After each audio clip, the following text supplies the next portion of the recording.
Hi from the iFX. I feel that there's hardly any need to introduce Anton Thank you. from RWA Labs. How are you today? I'm doing very great and great to be at iFX, and thank you for welcoming me at Finance Magnates. How are you enjoying the event? It's packed this year. Yeah, it's really always exciting to join iFX, and the reason why I join the event is because of the great people that come together. I think this is something you really excel with, and just amazing, and so many new people, new faces, old friends. As always, a blast here in Cyprus. Good to hear. Let's start with Binance. Okay. So, two things about Binance. First of all, they recently applied to a license. Maybe you can elaborate a little bit. What are they trying to achieve? And maybe you know where it stands. Yeah, so I'm not speaking on behalf of Binance, Of course. but I can explain kind of what's publicly known. Yeah. So as our audience knows, Binance is the biggest crypto exchange in the world, with the biggest crypto offering, with the biggest footprint. And for them to be present and licensed in Europe was normal, right? It's something that the users would expect. The background context is there was this change with MiCA regulation, right? That kind of grandfathered the old regulation, and then they had the new regulation they need to apply for. And there's a deadline coming, fairly soon. In July. In July, actually, Yeah. as you said correctly. And I think that Binance, what happened was that they are now applying for a license with the Greek regulator, right? So then you can transport in whole Europe. And I think the news is that their application is under questioning, right? Will it be approved or not? Which would obviously be a big blow for Binance, but also a big blow for the users of Binance and European clients who would maybe then struggle how to access Binance's products and services. Yeah. Another thing about Binance is, and some other exchanges, Bybit and I think four exchanges, Yeah. they launched a very big campaign about the IPO of SpaceX. Yeah. And after a few days, I think they pulled out from this. Yes. So what's going on with liquidity? Yeah. So if you buy a tokenized asset, there's no liquidity to supply it. So how can this work? Yeah. So I think you hear the audience needs to know about two concepts actually in the space of real world assets and tokenization. So the first concept is actually, what do you actually own when you buy a tokenized real world assets? What is it really that you own, right? Because usually when you buy a stock on the stock market, you own the stock. Okay, it's with a broker, right? But you own the stock. Now in tokenization, many times when you buy a token that represents SpaceX stocks, you're not buying the stock, you're buying the wrapper. Yeah. So it's a very indirect way of ownership, and this ownership actually then has a lot of risks, right? Because as in the case of the SpaceX IPO, you mentioned that a lot of these platforms were offering that you buy SpaceX, but they were buying a wrapper. But the question is, what was behind that wrapper? And in this case that you flagged was there was nothing behind the wrapper. So that's why a lot of these platforms had to refund the users because they bought into something that was not objectively real, right? So this is the first one. The second concept is that many times when you tokenize an asset, it doesn't mean you actually make it liquid, right? I know that tokenization is many times pitched as a great way to increase access. So something that was previously not accessible to people, now it's accessible. But let's think about it 2 steps ahead. If I buy a tokenized real estate, right, and I'm very happy with it, I enjoy it, and now I want to sell it, but there is nobody on the other side to buy when I'm selling, right? So the part that's missing there is liquidity of the assets, which you correctly said. And the way how to resolve that problem is you need to actually have market makers, right? The same way you have in CFD brokerage industry, you have market makers, liquidity providers. The same way you need to have market makers for tokenized real world assets. Otherwise you have a problem. You give access, but then you have a problem of actually getting out of that access. Actually you have a problem with liquidity, and market makers solve that problem. But don't you think it creates a little bit of mistrust towards tokenization? Because big exchanges, the most the biggest IPO, and people went there and thought they were in, and eventually it didn't work. So what's the fix? What's the fix? How to fix this situation? Yeah, so you make a great point, is that today actually the only way to buy a stock of SpaceX is actually to buy it directly to a traditional finance institution, right? So the solution would be to enable from a legal perspective and infrastructure perspective, that when I buy a token of SpaceX, it's the actual stock, right?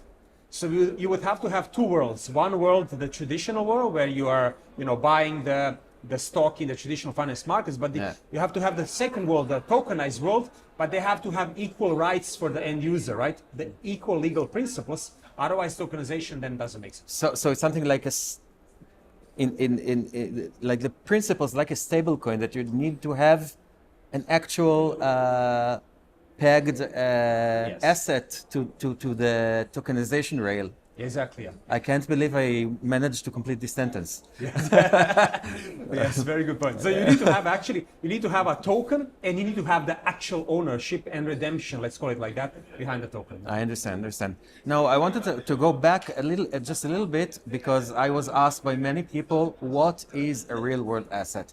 Can it be a stock? Can it be futures? So what is the line between a real world asset and other assets? Yeah.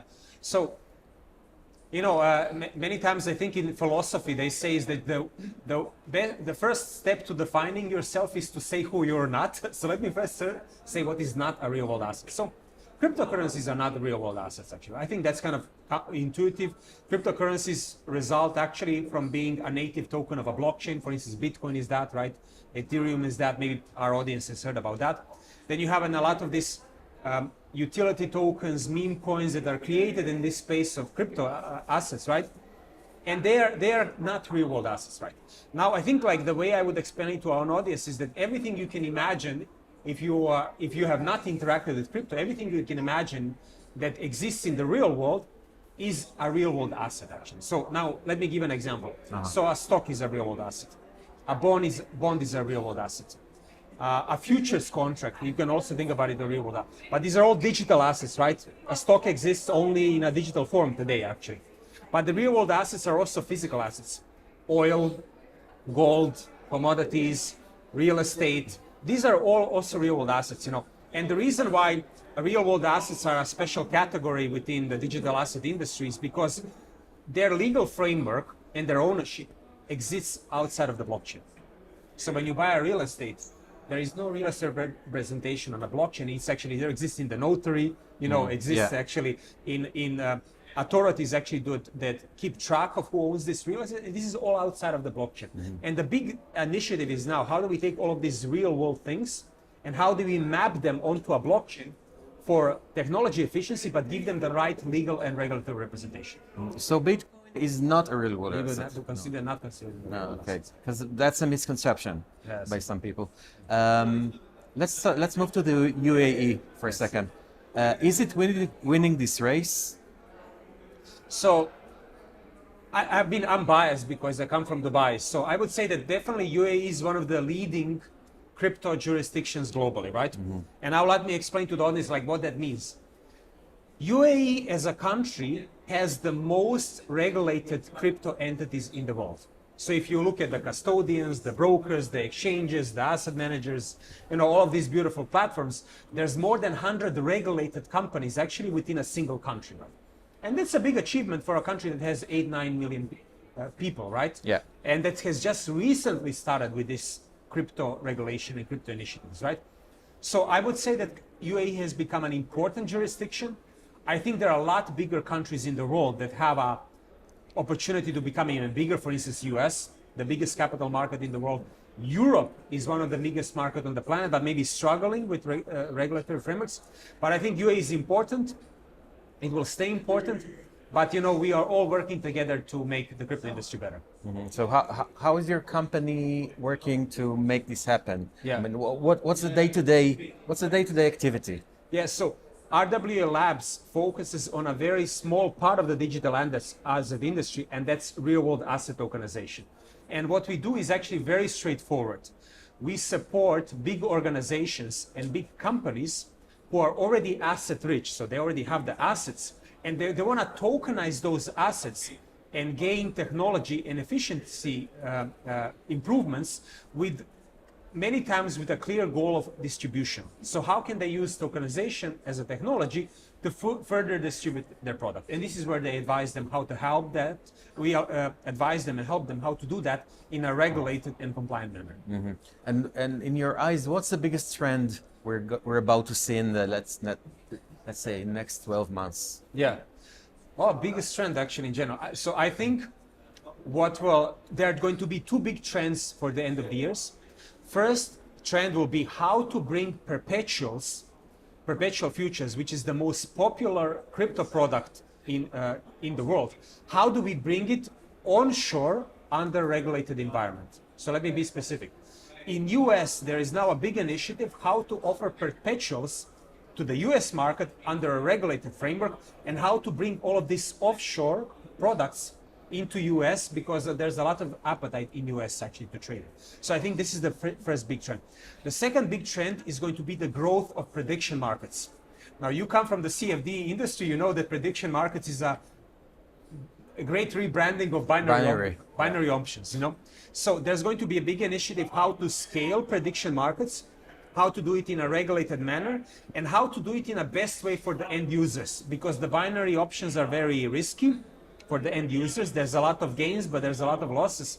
And there's going to be a big trend how to scale that globally, but in a regulated and compliant manner in the best interest for the end user. So prediction markets are already penetrating really hard to the CFD space, because everyone is offering them now through white labels and stuff, and it's really good questions how they're going to be regulated if they're going to be regulated. Exactly. You know, and also there will have to be a bit of a cleansing, an improvement of prediction markets, you know, because in many countries betting or gambling laws already exist. Yeah. So maybe part of the product offering that is better suited for such frameworks should perhaps be migrated there. But for instance, prediction markets or binary options more focused on financial applications, maybe that's the right framework for them. Okay, Anton, thanks very much for this conversation. Yeah, it was always a pleasure. Thank you for having me.